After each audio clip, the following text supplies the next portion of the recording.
এক আইন বা অভিন্ন দেওয়ানবিধি যদি চালু হয়, যেমনটা আমরা গোয়ার ক্ষেত্রে দেখছি, আসামের ক্ষেত্রে দেখছি বা উত্তরাখণ্ডের ক্ষেত্রে দেখছি, যদি পশ্চিমবঙ্গে চালু হয় বা একটা সময় যদি গোটা দেশে চালু হয়, তাহলে কি মুসলিমরা মানবেন? কারণ অনেক ক্ষেত্রে তাদের সেই শরিয়াতে গিয়ে ধাক্কাটা লাগবে। বিশিষ্ট আইনজীবী শেখ সেলিম রহমান আমাদের সঙ্গে রয়েছেন। সেলিমদা, যদি এইরকম এক আইন আনা হয়, তাহলে সেখানে কোনো কোনো ক্ষেত্রে যেগুলো বলা হচ্ছে, আমরা গোয়া, আসাম বা উত্তরাখণ্ডের প্রসঙ্গ টেনেই যদি বলি, যে বিবাহের ক্ষেত্রে একটাই বিয়ের কথা বলা হচ্ছে এবং সেখানে নির্দিষ্ট নিয়ম মেনে বলা হচ্ছে। উত্তরাধিকার সূত্রে ছেলে মেয়ে তাদের কাছে কতটা সম্পত্তি যাবে সেটাও আইন মেনে করা হচ্ছে।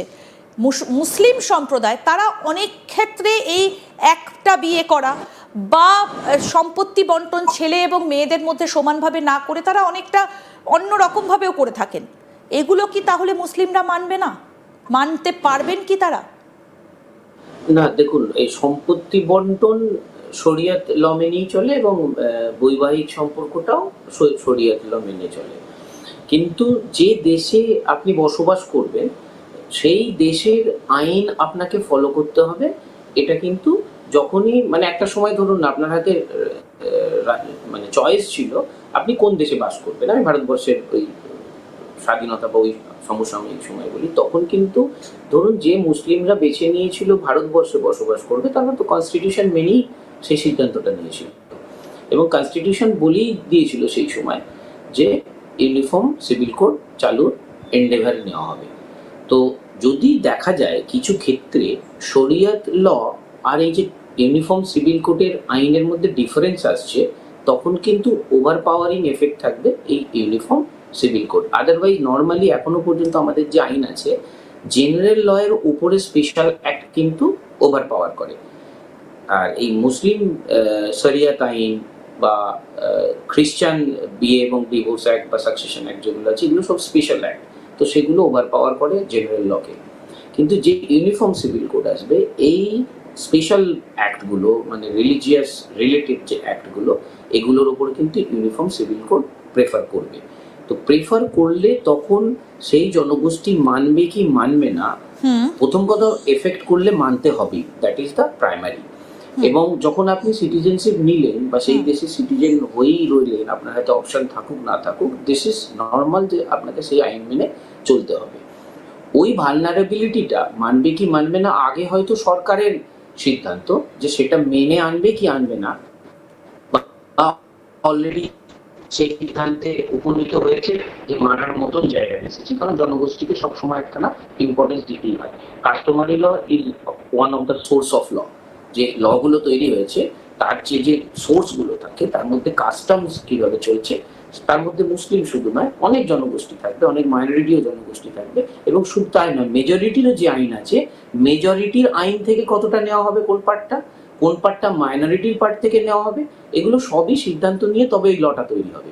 কিন্তু যে লটা তৈরি হবে তখন সেটা মাইনরিটি হোক বা মেজরিটি হোক, বা যে মাইনরিটি হোক বা যতগুলো মেজরিটি মানে যে আলাদা আলাদা আইডেন্টিটি গুলো থাকুক, তাদেরকে কিন্তু সবাইকে মেনে নিতে হবে। সবাই মানবে কি মানবে না এই প্রশ্নটা আসার জায়গা থাকে না বিং এ গুড সিটিজেন। আপনার যে ল পাস হবে, যে আইন পাস হবে, সেই আইনটা ঠিকঠাক পাস হলো কিনা, ঠিকঠাক হয়েছে কিনা, তা নিয়ে ক্রিটিসিজম চলতে পারে, বাট মানা না মানার প্রশ্নে কিন্তু কোনো অপশন থাকবে না, আপনাকে মানতেই হবে। একদম। আমি একটু উত্তরাখণ্ডের প্রসঙ্গ টেনে যদি এক্ষেত্রে আলোচনায় আসি সেলিমদা, তাহলে উত্তরাখণ্ডে একটা প্রথম পূর্ণাঙ্গ রাজ্য যেখানে ইউসিসি এই মুহূর্তে কার্যকর হয়েছে। কি কি সেখানে হয়েছে? বিয়ের অভিন্ন নিয়ম চালু হয়েছে, বিবাহ বিচ্ছেদের অভিন্ন প্রক্রিয়া চালু হয়েছে, উত্তরাধিকারের সাধারণ কাঠামো, বহুবিবাহের নিষেধাজ্ঞা, লিভ ইন সম্পর্কের নিবন্ধন। এবার আমি যদি পশ্চিমবঙ্গের নিরিখে এগুলো নিয়ে আলোচনা করি, তাহলে পশ্চিমবঙ্গে কোন নিয়মটা মানা হবে? না, সেটা দেখুন, সিভিল কোড আমি খুব হালকাভাবে নজর করেছি, খুব ডিপে না গিয়ে। মোটামুটি যে জায়গাগুলোতে ইউনিফর্ম সিভিল কোড চালু হয়েছে, ড্রাফটিংটা অলমোস্ট সেমই, একই রকমের ড্রাফটিং। তো স্বভাবতই পশ্চিমবঙ্গেও যে ড্রাফটটা হবে, যে বিলটা আসবে বা যেটাকে আইন হিসেবে করা হবে, ওই অন্য রাজ্যের যে সবচেয়ে আগে আপনি জানেন, if I am not wrong, গোয়াতে ইউনিফর্ম সিভিল কোড, এবং সেটা স্বাধীনতার আগে 1800 সামথিং, সেটা পর্তুগিজ সিভিল কোড ছিল। পর্তুগিজ সিভিল কোড 1867 ছিল, সেটাকেই চেঞ্জ করে ইউনিফর্ম সিভিল কোডটা করা হয়েছে। একদমই তাই। তো ওই ইউনিফর্ম সিভিল কোড কিন্তু 100 বছর ধরে চলছে এবং সেটা খুব সাকসেসফুলি চলছে। যদিও গোয়ার ইউনিফর্ম সিভিল কোড আর আমাদের যে একটা সিভিল কোড সেন্ট্রালে এসেছিল, আপনার নলেজে আছে, সেই সিভিল কোডটা আলটিমেটলি ভোটে পরবর্তীকালে এখনো পর্যন্ত এনাক্ট হয়নি, অ্যাক্টে যায়নি। সেই সিভিল কোডের মধ্যে কিন্তু বেশ কিছু তফাৎ আছে।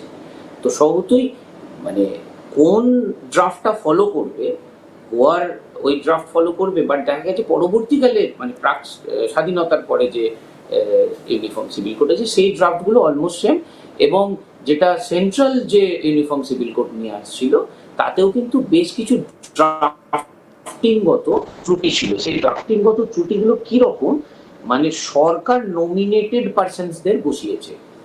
লটা কনস্টিটিউশন বলছে ল যেটা তৈরি হবে সেটা কিন্তু সমাজ থেকে উঠে আসবে। লটা মানে নমিনেটেড পার্সন ল তৈরি করবে না। ওই একটা জায়গাতে ওই সিভিল কোডের ডিসপিউট ছিল। সেই ডিসপিউটটা ওয়েস্ট বেঙ্গলের যে ইউনিফর্ম সিভিল কোড আসবে, এখন দেখার আছে সেই ডিসপিউটটা থাকছে নাকি সমাজ থেকে, সমাজের এফেক্ট নিয়ে এবং সমাজের মতামত নিয়ে, এবং 100 জনের মধ্যে 1 জন 2 জন তার বিরোধিতা সবসময় করতে পারে, তার মধ্যে কিছু যায় আসে না। বাট মেজরিটি সেই মেজরিটির ওপিনিয়ন নিয়ে এবং মেজরিটির কনসেন্ট তার মধ্যে থাকলো কিনা, তার মধ্যে নমিনেটেড বডি থাকছে নাকি গণতান্ত্রিক দেশের নাগরিকের ওপিনিয়ন নিয়ে হচ্ছে, সেটা ওই একটা আসলে বা একটা যে ড্রাফট কপি আসবে তখনই আপনি ফাইনাল বুঝতে পারবেন। ঠিক, তাহলে সেলিমদা সব থেকে বেশি সমস্যাটা কোথায় হবে, বিয়ে তালাক নাকি উত্তরাধিকার সংক্রান্ত আইন? কারণ অনেক ধর্মে দেখা যায় যে উত্তরাধিকারকে তারা শুধু আইন হিসেবে মানেন না, তারা ধর্মের ক্ষেত্রে ধর্মীয় বাধ্যবাধকতা হিসেবে মানেন। তাহলে কি সেখানে গিয়ে সবচেয়ে বেশি সমস্যাটা হবে? কারণ আইন আর ধর্ম তো এক পথে চলতে পারে না। না দেখুন, সব ধর্মের না, ধর্মের আবার একটা না নিজস্ব যে রীতিনীতি সেটাকেই ল বলে, সেটাকেই আইন বলছে। তো স্বভাবতই এটা একটা খুব সুন্দর আপনি জায়গা বললেন। কিছু সময় ল মানাটা যদি ধর্মীয় রীতিনীতির মধ্যে হয়ে যায় তখন বেশ কিছু মানুষের, মানে মেনলি অ্যাকচুয়ালি রিলিজিয়াস মানুষজন যারা ধর্মকে প্রচন্ডভাবে বিশ্বাস করে, তারা কিন্তু অফেন্সের জায়গাতে ধর্মীয় রীতি মানতে হবে সেই জন্য আমি মানছি, এই প্রবণতাটা থাকে। যদিও সেটা একেবারে ইন্ডিভিজুয়াল পার্সপেক্টিভের ব্যাপার। সে আইনটাকে মানার জন্য সে মন থেকে মেনে নিয়ে মানছে না মন থেকে না মেনে মানছে সেই অপশনটা থাকে না, আইন আপনাকে মানতেই হবে। কিন্তু আইন মানার প্রবণতাটা অবশ্যই ওই শ্রেণীর মানুষের কাছে যারা মনে করে যে এই কাজটা না করলে আমার পাপ হবে, আমার গুনাহ হবে, তো আমাকে অতএব এই কাজটা করতে হবে। তখন সেই শ্রেণীর মানুষরা, ধরুন যারা ধর্মীয় আইনটাকে মানছে, ইউনিফর্ম সিভিল কোডে আসলে যদি দেখা যাচ্ছে সেই ধর্মীয় আইন থেকে এটা একটু ডিফারেন্স হচ্ছে, একদম স্পেসিফিক বলি যে